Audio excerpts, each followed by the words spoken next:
lạnh buốt tim anh đêm dài.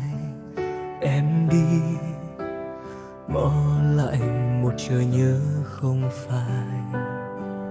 Phố xưa còn vương hương tóc, giấc mơ vụn vỡ trong anh.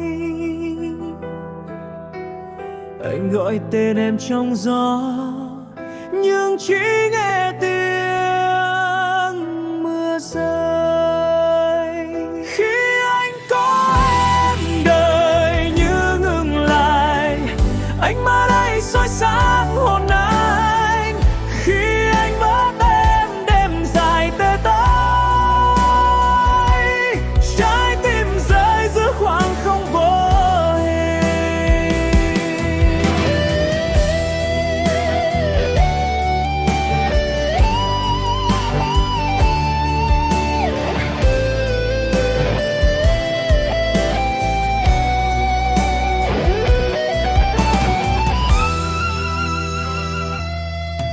Thời gian cuốn theo kỷ niệm, còn lại nỗi đau không tên.